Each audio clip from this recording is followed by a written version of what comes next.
The beginning of the nightmare. The room was cold, dark, silent, except for the soft hum of machinery.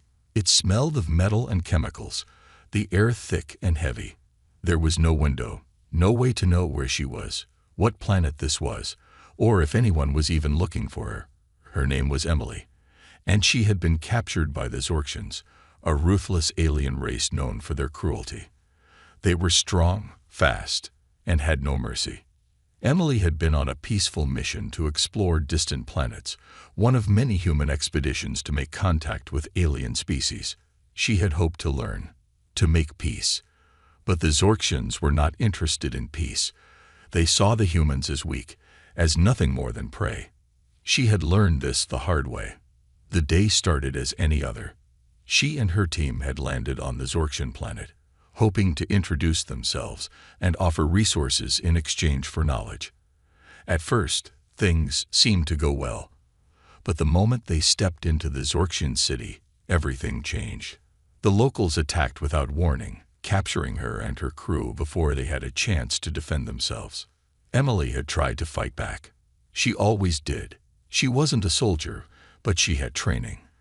The Zorksians, though, were too powerful. They overpowered her easily, knocking her unconscious before she could make a move. When she woke up, she was alone in the cold room, tied to a metal chair. Her wrists and ankles were bound tightly with thick, glowing cables, the kind that pulsed with energy. The chair she was in was uncomfortable, metallic, and had no cushions. It felt as though it was designed to hold her in place while they broke her. She was scared.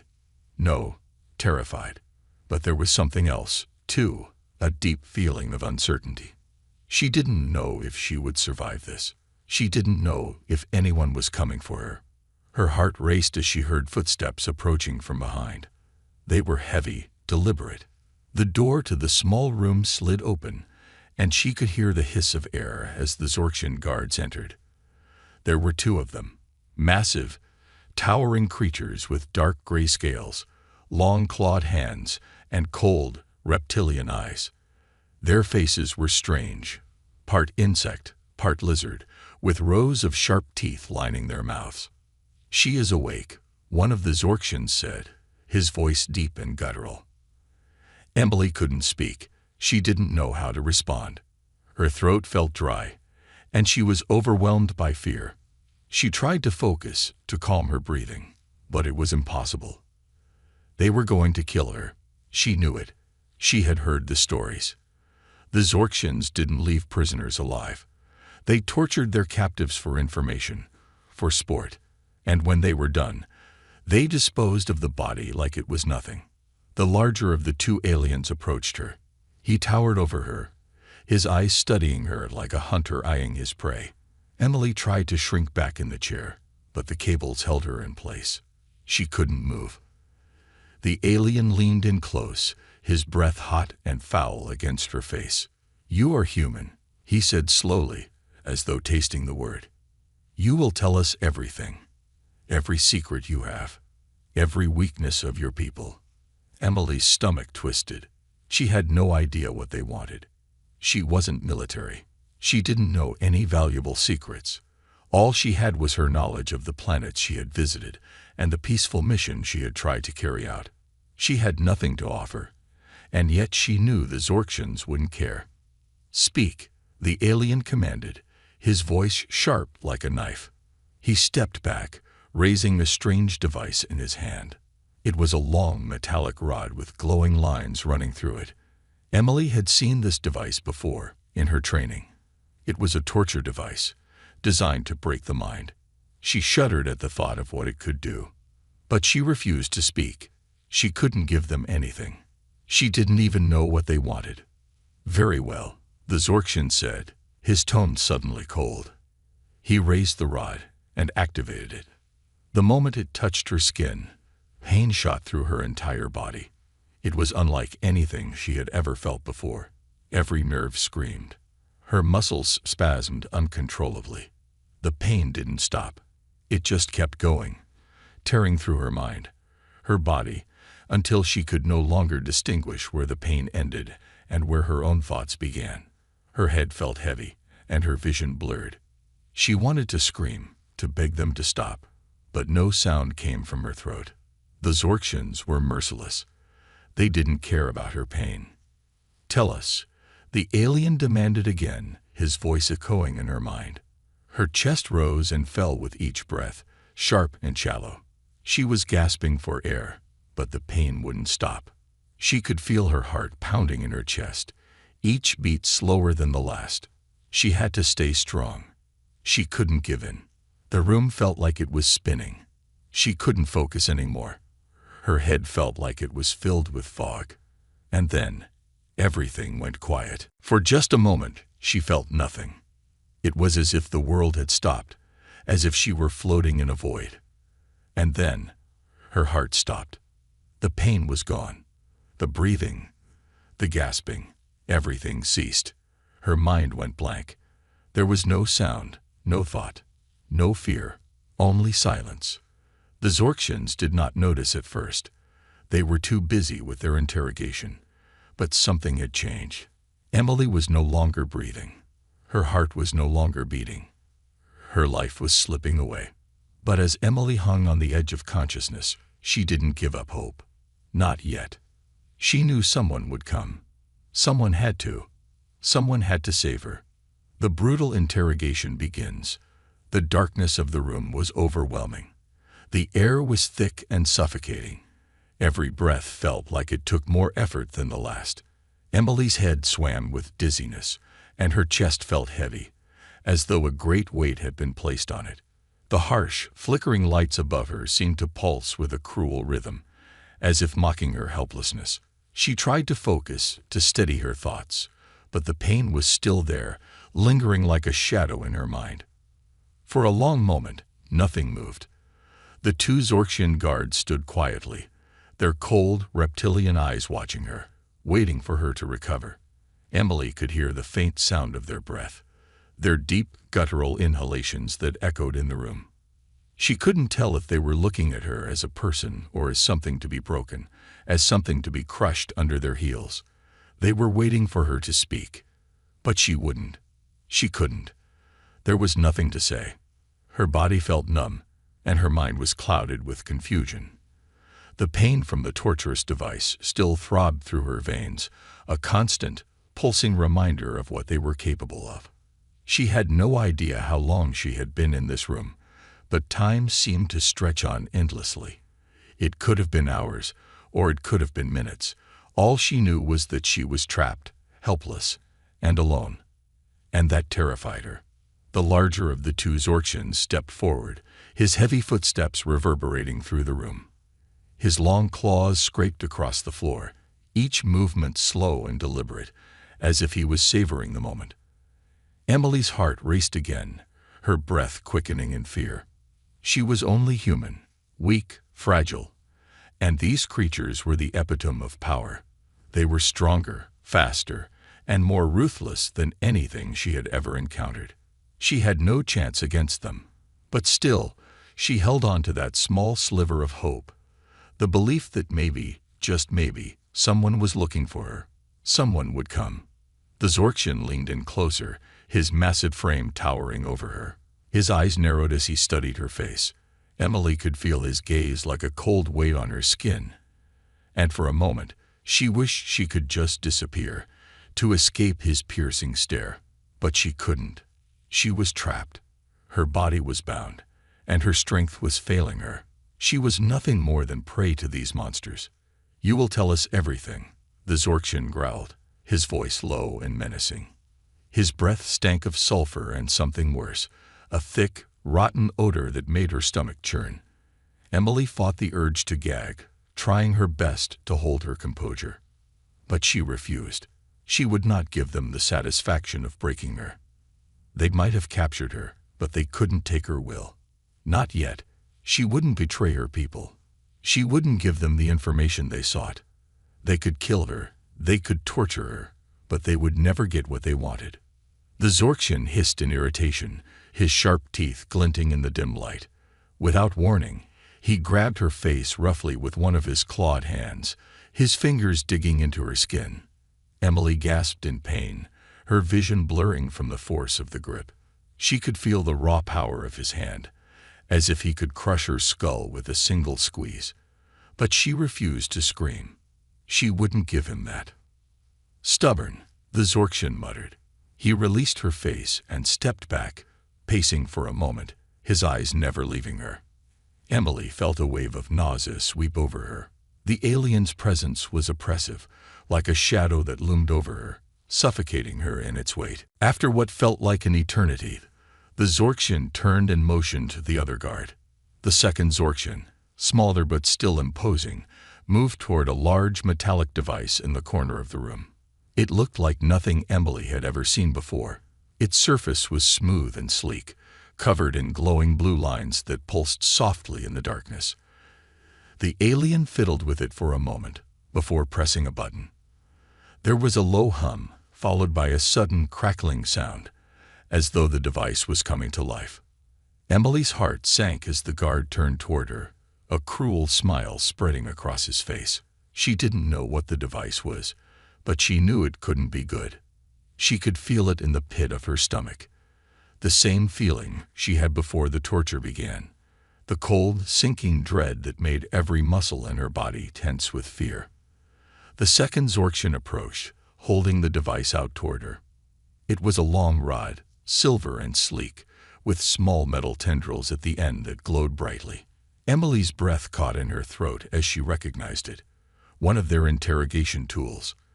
The Zorksians were known for using these devices to break their captives, to extract information from them in the cruelest ways possible.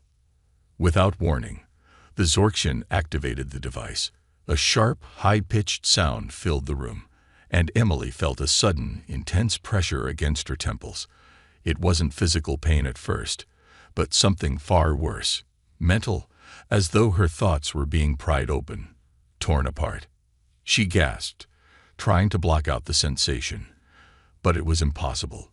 It was as though the device was digging into her mind, pulling out her memories, her thoughts, her fears. Every moment of her life was being exposed to these creatures. Her heart raced, her head throbbed, and she screamed in agony. "Tell us what we need to know," the Zorksian barked, his voice cutting through the sharp, invasive hum of the device. Emily's body spasmed as the device pulsed again, sending waves of excruciating pain through her skull. She couldn't think. She couldn't focus. The pressure was unbearable. But through the haze of agony, one thought remained clear: she would not give in. But the Zorksians didn't care. They didn't need to break her body. They only needed to break her will. And that, Emily realized with a sinking heart, was going to be the hardest fight of her life, the unexpected miracle. As the torture continued, time seemed to lose all meaning. Each moment bled into the next, an unrelenting cycle of pain and fear that twisted around Emily's mind like a suffocating fog. Her thoughts were a haze, the sharp edges of her memory dulling with every passing second. She could feel her strength slipping away, her body failing her. Yet there was one thing she refused to lose: her will. Her heart, though slowing, still beat with a spark of defiance. But the Zorksians were relentless, their methods insidious. The mental device they had attached to her mind hummed incessantly, dragging her deeper into the abyss of her own thoughts. Each pulse felt like 1,000 needles driving into her skull, each wave of pain sending shockwaves through her entire body. It was like drowning, her mind and body locked in a battle she couldn't win. She had to hold on. She couldn't let them break her, not when there was so much at stake. She was on the edge, her consciousness slipping away, when the door to the room suddenly slid open again. The unmistakable hiss of the doorway and the sound of footsteps filled the air. But this time, they were different. There was something more, something out of place in the usual rhythm of the Zorksians' movements. The two guards, distracted by the new arrival, turned sharply toward the door. Emily barely noticed them, her vision swimming, but she could make out the figures of two more Zorksians. One of them was tall and imposing, like the others, but the other was different. This one was smaller, his movements more fluid, and his eyes didn't have the same coldness as the others. There was a flicker of something else there, something strange, almost human. Emily barely had the strength to raise her head, but she did anyway, desperate for any kind of distraction from the agony of the device. The guard stepped aside, allowing the newcomer to approach her. She couldn't see his face clearly from where she sat, but there was a feeling she couldn't ignore, a strange sense of hope that flickered deep inside her, like a light in the darkness. "Stop it," the voice of the newcomer commanded, low and firm. There was an authority in the words, but it was different from the harsh tones of the other Zorksians. This was not a command given by one of their kind. This was something else. The guards froze, confused by the stranger's presence. The tall Zorksian growled in warning. "This is not your business, Euler. Return to your post." But Euler, Emily could feel the name, didn't flinch. He stood his ground, his eyes locked onto the device in her head, the device that was continuing to tear apart her mind. "You're making a mistake," Euler said, his voice calmer now, softer but filled with something that made the other guards uneasy. "She's already lost. You're only torturing her further." Emily's body shuddered involuntarily, the pressure from the device still relentless. She tried to focus on the conversation, trying to make sense of the words, but it was difficult. Her mind was still swimming in pain. "Do not lecture us, Euler," one of the guards barked. "This human will break. They all do." Euler didn't respond to the challenge. Instead, he moved forward, his hands outstretched. "She's already broken, but you don't have to make her suffering last longer." Something in the air shifted, a quiet tension hanging between them. The guard's eyes narrowed, and Emily's heart skipped a beat. She wasn't sure what was happening, but she could feel a shift in the atmosphere, like a turning tide, a change she hadn't expected. This alien, Euler, seemed different. Unlike the others, he wasn't filled with malice. Instead, there was something almost familiar in his voice. The next few moments unfolded in slow motion. Without warning, Euler reached for the device. His fingers moved quickly, expertly, and the guard's protestations were too late. The device suddenly powered down with a sharp whine, and the searing pain in Emily's mind vanished. For a brief, breathless second, she didn't know whether to cry in relief or fall into despair. She had never thought she would know peace again. But now, the pain was gone.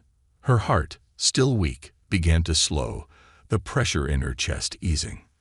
The guards were still stunned, their mouths slightly open as Euler stepped away from Emily, the device deactivated in his hand.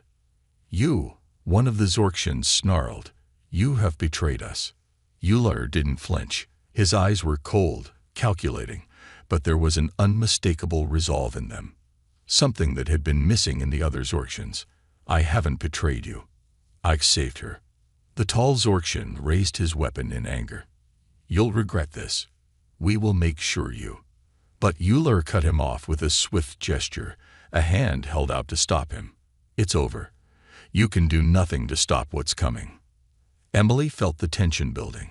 Her head still swam, her body weak, but something in Euler's words sparked a small flame of hope in her chest. "What's coming?" she thought, but she didn't have the strength to ask. She could barely stay conscious. The guards seemed to hesitate. They didn't know what to do. The room was silent except for the faint hum of the deactivated device. Euler's eyes flicked between the two of them, and without another word, he turned to her. His voice softened as he spoke again, this time almost gentle. "You're not alone," he said. "I won't let them hurt you anymore." Emily's eyelids fluttered as the exhaustion hit her all at once. For the first time in what felt like an eternity, she felt a glimmer of peace. She didn't understand what was happening, or who this alien was, but she could feel it. He was her chance, her only chance. Before she could say anything, darkness claimed her, and she fell into unconsciousness, unaware of the danger still lurking behind the walls of the alien ship. The heart-stopping moment. The silence that followed Euler's intervention was thick and oppressive. Emily's mind, fragile and flickering like a candle in a storm, struggled to make sense of what had just happened. She barely registered the Zorksian guards as they hesitated, their confused glances exchanged in the dim light. They had not expected this, the betrayal from one of their own. But despite the growing tension, Emily was not aware of their movements. Her body, weakened by torture and exhaustion, had finally given in to the darkness. Her chest rose and fell with slow, shallow breaths as her consciousness began to slip away completely. The agony of the interrogation had drained her, leaving nothing but a hollow emptiness in its wake.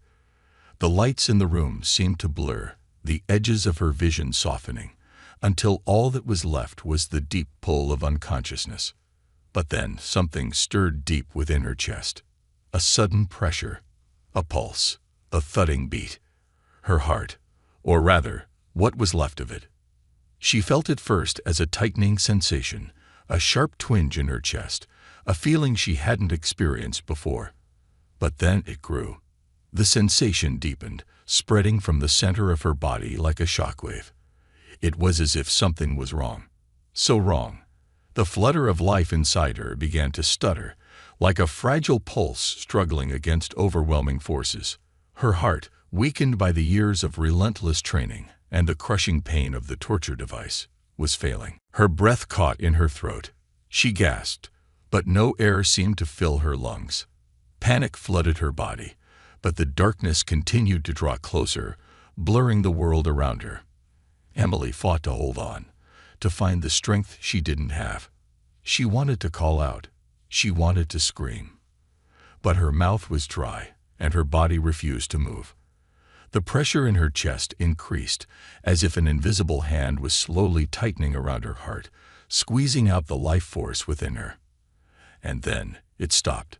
For one endless second, there was nothing. No sound, no movement, no pain. Just a cold, cruel silence that hung in the air, thick with uncertainty. Emily couldn't feel the steady rhythm of her pulse. Her chest felt hollow, empty. Her heart, once so steady and strong, had stopped beating. The guards watched, unsure of what to make of it. The large Zorksian, still standing near the door, made no move to intervene. The other Zorksian, who had been watching Ular, seemed to take a step forward, as if sensing the change. Ular, however, was far more perceptive. He was already by her side, crouching down with a calmness that belied the urgency of the situation. His eyes, once cold, now softened, a glimmer of something almost human flickering within them. For the first time, Emily noticed the gentleness in his gaze, and it gave her the faintest spark of hope. But it was fleeting. Her chest no longer moved. Her breathing had stopped altogether. The pulse that had once been there was gone. Her body was still, lifeless. The light in her eyes had dulled, her skin pale, her lips tinged with blue. Ular's heart pounded in his chest as he reached for her with trembling hands. The Zorksians, for all their alien physiology and cruelty, were momentarily frozen by the sight. This wasn't supposed to happen. Humans were supposed to break. They were supposed to surrender. This wasn't part of the plan. Ular didn't hesitate. Without looking back, without a single word to the others, he placed his hands gently over Emily's chest. The air seemed to crackle around him as his fingers pressed down, his mind racing. He had no time to waste. The alien guards, still standing awkwardly near the door, exchanged glances, unsure of how to react to this sudden turn of events. They had not anticipated Ular taking such actions, nor had they been prepared for the possibility that this human could be saved. But Ular wasn't concerned with their confusion. His focus was entirely on Emily, his mind locked on the task at hand. He took a deep breath and spoke softly to her, as if trying to comfort her in her final moments. "Don't give up. Stay with me." His hands pressed harder against her chest. His fingers, once delicate, now moved with purpose. He wasn't sure what exactly he was doing. He wasn't trained in human physiology, but he had an instinct. He had always trusted that instinct. And right now, it told him that he had to try. He had to save her. With a quick movement, Ular twisted his wrist, activating a hidden device in his sleeve. It was small, nearly invisible, but it pulsed with an eerie blue light. The device hummed to life, sending a current of energy through his fingers and into her chest. A low, rhythmic pulse filled the room, the same kind of frequency that resonated through the alien's heart. It wasn't meant for humans, but it could work, if only it could trigger the spark of life once more. For a moment, nothing happened. The silence stretched on, and Emily's body remained motionless, still as stone. Eular's hands shook with the intensity of the moment. His breath came quicker, but he didn't give up. Then, just as despair threatened to pull them under, a faint sound broke the silence. It was soft at first, a whisper of a sound, like the flutter of wings. A faint heartbeat, then another, and another. It was slow, weak, but it was there. Emily's heart began to beat again. Slowly, laboriously, but unmistakably. Euler let out a breath of relief, his heart pounding in his chest as he pressed his hands over hers, his touch firm but gentle. Her eyes fluttered open, a faint glimmer of awareness returning to her. Her vision was blurry, her breath shallow, but she was alive. The pain, the darkness, had faded to the edges of her mind. She felt the warmth of Euler's hands over hers, the steady rhythm of her heart slowly returning. But her body wasn't free of the consequences. She could feel the fragility in her chest. The heartbeat was weak, vulnerable, but it was there. She was still alive. She had been given a second chance, and that, she realized, was all she needed. A glimmer of hope. Emily's senses returned slowly, like a fog lifting from her mind. The world around her was a blur, the shadows of the alien room mingling with the soft light of something unfamiliar. Her chest still felt tight, as if her body had been pulled too far, stretched beyond its limits, and now she was trying to catch up. The slow, rhythmic thud of her heart echoed in her ears, a sound she hadn't thought she would ever hear again. She opened her eyes, blinking against the harsh lights overhead, and the world came into focus. Her body was still weak, but she was alive. Her chest rose and fell with shallow breaths, her skin cold to the touch, but there was life in her now. Euler was crouched beside her, his face inches from hers, his eyes soft and steady. He had done it. He had brought her back. For a brief moment, Emily couldn't process what had happened. The weight of the interrogation, the pain of the Zorxian torture, the sudden stop of her heart, all of it seemed like a distant memory. It was like she was caught between two worlds, one where she was broken and lifeless, and another where she was somehow revived, suspended between life and death. "You're awake," Euler said quietly, his voice a calm anchor in the chaos that swirled around them. His eyes were full of concern, yet there was something else there, something like relief. "I thought I had lost you." Emily tried to speak, but her throat was dry, and words refused to come. She could only nod, a small, weak gesture. Her mind was clouded, her body still too frail to process the overwhelming rush of emotions that surged through her. She wanted to ask him how he had done it, why he had helped her, but all she could manage was a single quiet breath. She didn't even know if she had the strength to speak at all. Euler, sensing her confusion, leaned closer, his hands hovering just above her chest, careful not to cause any more strain. "You're safe now. I won't let them hurt you again." The words washed over her, and for the first time since her capture, Emily felt the smallest spark of hope ignite within her. It wasn't much. It wasn't enough to erase the fear, the pain, or the overwhelming uncertainty of their situation, but it was a beginning. She wasn't alone anymore. Her head throbbed as she tried to sit up, her body protesting with every movement. But Euler gently placed a hand on her shoulder, urging her to lie still. "Rest. You need to recover. It's not safe here." "Not yet." Emily's mind raced, but her body refused to cooperate. The words he spoke were both comforting and terrifying. The Zorxians hadn't just tortured her, they had captured her, and who knew what else they would do to her if they realized she was still alive. A cold shiver ran through her as the memory of the guards' sneering faces and cruel words flooded back. The interrogations, the endless pain, they hadn't stopped. If Euler hadn't intervened, she didn't want to finish that thought. But even as the fear lingered, something else rose within her: determination.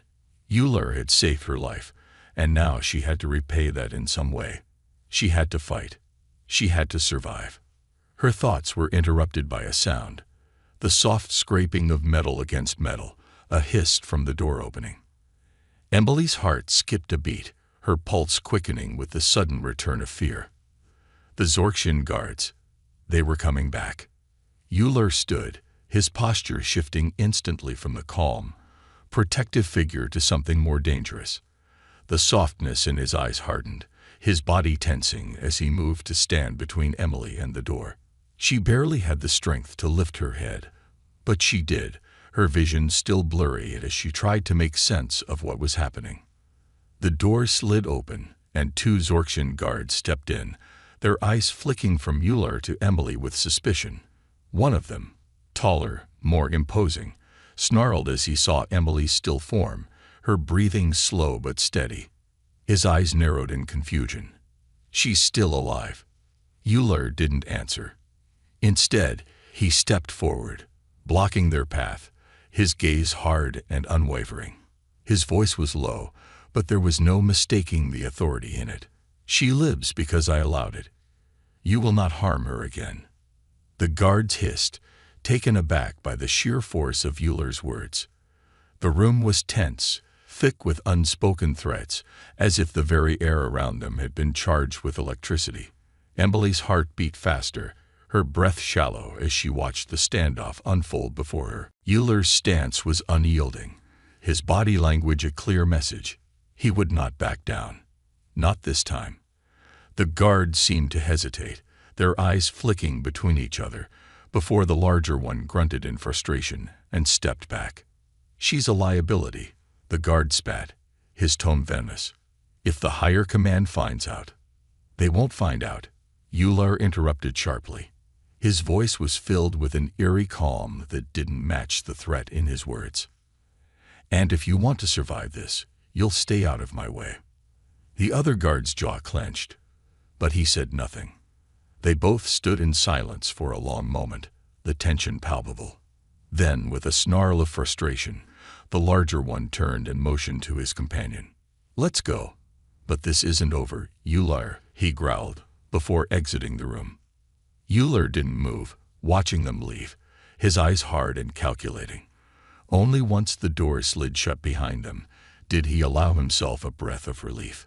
He turned back to Emily, his gaze softening as he knelt beside her once more. "They'll be back," he said quietly, his voice heavy with the weight of what was to come. "But we have time. Time to plan. Time to escape." Emily met his gaze, and for the first time since her capture, she felt a flicker of certainty. She wasn't powerless anymore. She wasn't alone. And with Euler's help, she could escape. There was hope now, just a tiny spark, but it was enough to ignite something fierce inside her. The fire of survival, of defiance. And she wasn't going to let it go out. The alien betrayal. The silence in the room lingered, thick with the promise of something yet to come. Emily's heart, though still weak, beat steadily in her chest. She was alive, and with every passing moment, the fog in her mind began to lift. Her body was battered, fragile, but it still carried the will to fight. The question was, how? How could she survive this alien ship, surrounded by enemies, trapped in the heart of their fortress? Euler seemed to understand her unspoken thoughts, though. He paced the small room, his gaze sharp, his every movement calculated. His alien form was different from the rest, less monstrous, more measured. Emily had seen the cold, merciless brutality of the other Zorxians, but Euler was different. He wasn't like them. He wasn't part of their cruel system. And that fact was beginning to gnaw at Emily's mind, offering a glimmer of understanding. Why had he helped her? Her voice was hoarse, barely a whisper, as she looked up at him. "Why are you doing this? Why save me?" Euler paused, his back to her, before turning slowly. The words he spoke next were careful, each one heavy with meaning. I'm not what they think I am. I never have been. I've seen too much of their cruelty, their thirst for power. It sickens me. His eyes, usually cold and distant, softened for a moment as he met her gaze. I didn't expect to save you. Not like this. But when I saw what they were doing to you, I couldn't just stand by. Emily was silent for a moment, processing his words. She had never considered that someone among the Zorksians could feel like she did, that they could question their own people, their own actions. But Euler wasn't just questioning. He was choosing a side, and that choice made him dangerous to the others. Dangerous enough that they might turn on him. Before she could ask more, the sound of footsteps echoed down the hall outside their cell, loud and purposeful. Euler stiffened, his eyes narrowing. Emily tensed, knowing that danger was closing in on them. The guards, those monstrous creatures, were on their way back. But this time, something was different. The footsteps didn't belong to the usual Zorksian guards. There was a familiar click in their stride, a rhythm that spoke of command. Emily's pulse quickened. It wasn't the usual patrol. It was something more. Someone high up in the hierarchy of the Zorksians was approaching. Euler moved quickly, his face a mask of calm determination. "Get ready," he whispered, his voice low. "It's not just the guards. There's a higher command on the way. I didn't think they'd come so soon." Emily nodded, though she felt the familiar fear creeping back. She had no weapons, no tools, nothing but her resolve. And Euler, he was the only one who could keep her safe, the only one who seemed to be willing to fight back. She trusted him. But how far would that trust go? Could she trust him enough to fight with him, to escape with him? Was there even an escape? The door slid open again, and the two Zorksian guards from earlier stepped in, their expressions grim. But this time, they weren't alone. Behind them, a tall figure in dark armor, draped in the insignia of Zorksian command, entered the room. The figure's presence was overwhelming, his very being radiating authority. He was their leader, the one the guards had feared. His face was hidden behind a sleek, black mask, but his eyes glowed with a terrifying intensity. This was no ordinary officer. This was someone high-ranking, someone who commanded respect, and perhaps even fear. The room grew tense in an instant. Emily's breath caught in her throat, her mind racing. The man, or whatever he was the one who had the power to make their lives even worse. Euler, however, stood his ground, not an ounce of fear in his stance. He faced the commander with a cool, unwavering gaze. "Euler." The commander's voice rang out, deep and powerful, sending a shiver down Emily's spine. "I've been waiting for this moment." Emily could feel the weight of the words, the implications. She wasn't just a prisoner anymore. This wasn't just about torture. This was about something far darker. The Zorksian commander's eyes flicked to her, then back to Euler. "You betrayed us," the commander said, his tone almost mocking. "You chose to protect this human, and now you're a traitor to your own kind. You'll be punished for this." Euler's jaw tightened, but his voice remained steady. "I didn't betray anyone. I simply stopped doing what I was told. You, on the other hand, have done nothing but sow destruction across the galaxy, and it needs to end." A cold smile twisted across the commander's face. "You think you can stop us? You think you can stop me?" His voice rose, growing louder, more dangerous with every word. "You, who have spent your life in service to us. You'll pay for your weakness. You'll watch as everything you've tried to protect falls apart." Euler didn't flinch. "It's already falling apart. Your empire is built on fear, on control. But that's not going to last. Not anymore." The commander's eyes narrowed, and Emily could feel the room pulse with tension. She wasn't sure what was happening, but she could feel it. A shift. A betrayal from within their own ranks. Euler wasn't just trying to save her. He was trying to change everything. And he wasn't going to stop. "Bring her," the commander barked suddenly, pointing at Emily. "We will make an example of her. And then we will deal with you, Ular." But before the guards could move, Ular acted. His hand shot out, a blur of motion, and with one swift, decisive strike, he disabled the control panel that held the door shut, sending it sliding open with a loud crash. "Run," Ular whispered urgently to Emily, his voice fierce. "Now." Without thinking, she leaped to her feet, her body protesting the movement, but she didn't hesitate. The time for fear was over. If she wanted to survive, she had to act now. But as she bolted toward the exit, she felt a sharp pain rip through her side. She gasped, stumbling forward, but Ular was there, catching her, steadying her. "Keep moving," he said. "You're not alone." And then, the door slammed shut behind them, and they were free, at least for now. But Emily knew that the real battle was just beginning. She wasn't just fighting to escape anymore. She was fighting for something bigger. For freedom. For a future. For survival. And she had no idea where that fight would take her. The final escape and victory. The cold corridors of the Zorxian ship seemed to stretch on forever. The walls pulsed with a sickly green glow, flickering in the low light, casting long shadows that seemed to chase them down the narrow hallways. Emily's breath came in ragged gasps as she stumbled forward, her legs weak beneath her. Every step felt like an eternity, and the burning ache in her side, a reminder of the blow she'd taken, made her movements more sluggish.